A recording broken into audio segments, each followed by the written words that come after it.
Real talk po tayo dito sa negosyong tubo mga bossing. Sa aking mga follower dyan na nagtutubo, alam kong relate nyo po ito mga boss. Noon, hindi pa tayo nag-iisip ng insecticide, pesticide sa ating mga taniman ng tubo. Wala pa naman yung tinatawag na RSSI mga boss eh. Pero ngayon, doble na yung burden natin. Unang-una, yung importation. Minsan, nagsasuffer tayo sa LKG ng ating tubo. Tapos, ayun nga, dahil sa importation, limpak-limpak.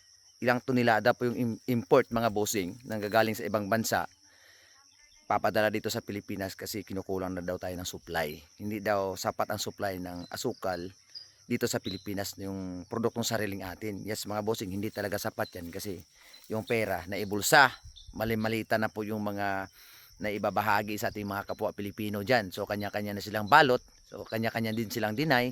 Yun yung masakit mga boss. Katotohanan po yan kasi hindi naman magiging ganyan yan kagulo sa Senado ngayon kung walang katotohanan yan eh. So todo deny tayo, tapos ang ending yung duty sana nila dipinsa sa mga magsasakang Pilipino, no? Sa mga klaseng negosyo dito sa Pilipinas na nagpapaikot sa ating ekonomiya. Ang problema, warrant of arrest issue ganito, issue ng warrant of arrest ng ganyan, nagtatago si ganito, nagtatago si ganyan. Parang ang gulo naman. Kaya walang bakod ang Pilipinas ngayon eh. No, walang bakod, siyempre sila din yung nangunguna sa mga kakurakutan diyan. So ang nangyayari, lugmok ang mga masang Pilipino. Kaming mga magsasaka yung una talagang tinamaan dito kasi mga busing. Sa totoo lang po, farmer is feeding the nation.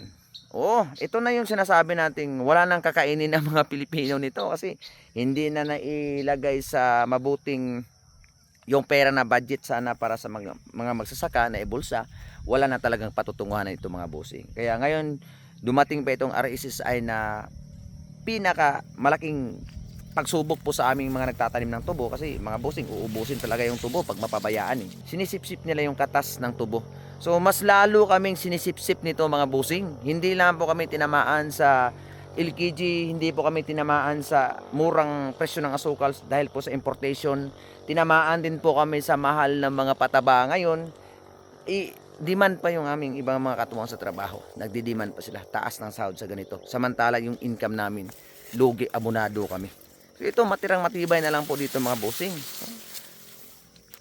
Siguro ito na yung reason. Sana naman, ubusin na lang ng RSSI lahat na mga tubuhan.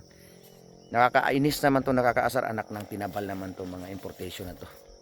Walang iniisip kundi sariling kapakanan lang. Alam nyo po ba? Sige, kung salutin na talaga, alam nyo po mga boss, dahil nga po sa katarantaduhan, siyempre, ang salot po, inaalaw po yan ng Panginoon. It is because of sa mga tao rin na mga wala na silang pakialam sa kapwa. Oh?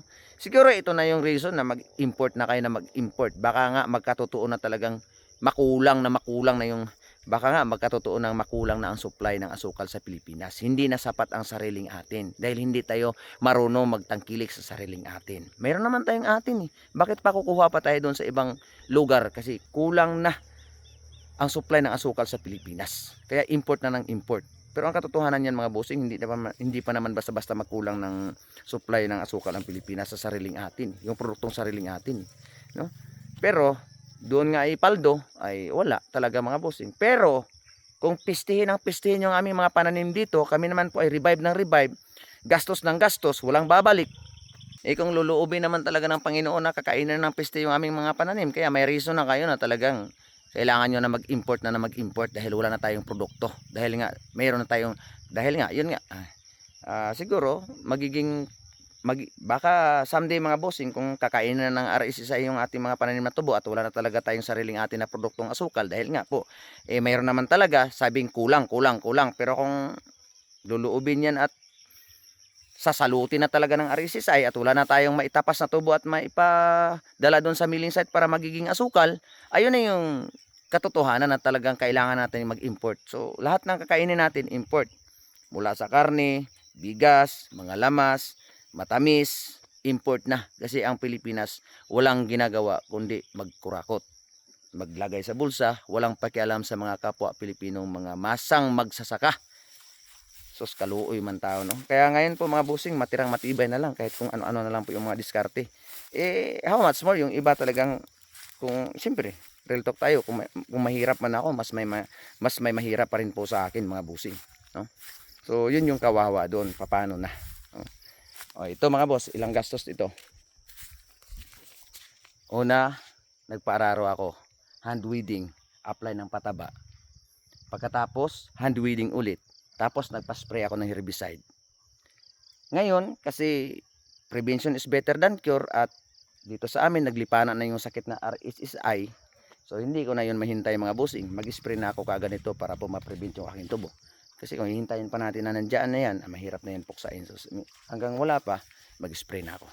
So yun po, kaproblema ang negosyong tubo. Maraming mga mikos-mikos, maraming gastos.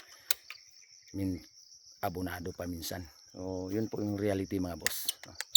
So iwan ko lang, matirang matibay na lang dito.